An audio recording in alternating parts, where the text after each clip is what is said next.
Journey with Ma Sarada Devi as she traverses sacred landscapes, seeking solace and purpose in her heart-wrenching quest for spiritual connection. Discover how her pilgrimages not only transformed her own life, but also laid the groundwork for future generations of seekers.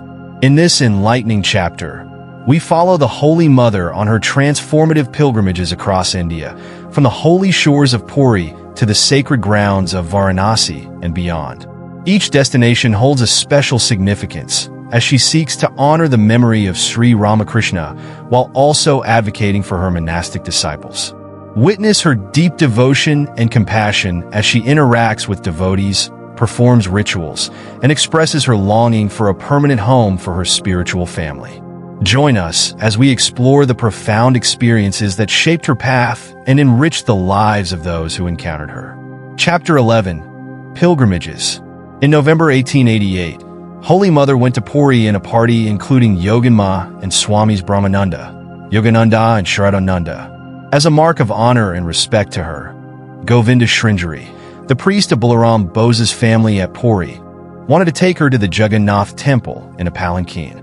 But the proposal did not appeal to her at all. She preferred to go on foot as a humble devotee to see Jagannath, the Lord of the universe. She stayed for more than 2 months in Puri, visiting the temple often in the mornings and evenings, and spending much time in meditation in the shrine of Lakshmi. As Sri Ramakrishna had not visited Puri during his lifetime, she once took a photograph of the master to the temple and showed the image of Jagannath to it. The master was such a living reality to her. In March 1890, she went to Gaya with Swami Advaitananda, a disciple of the master.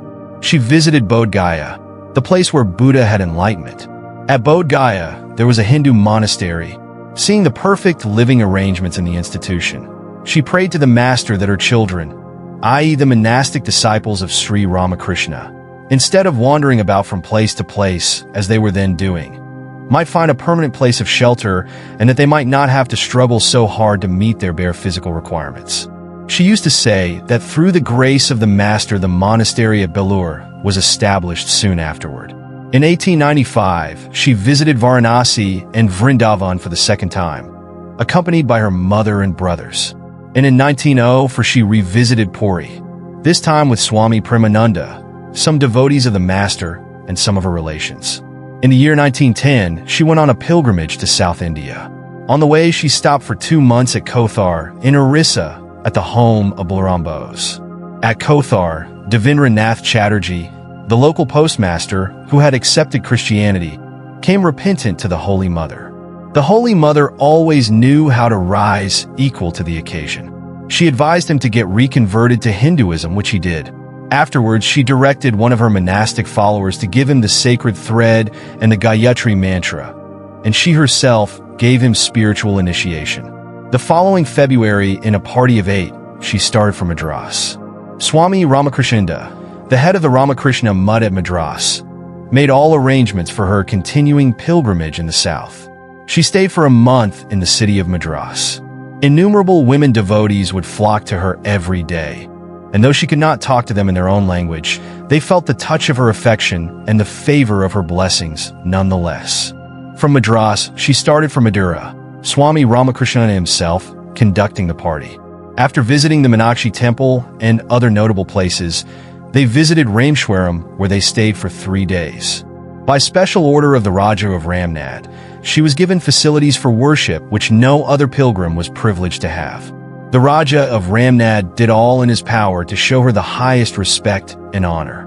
From Rameshwaram, the party went to Bangalore, where a branch of the Ramakrishna Mutt had already been established.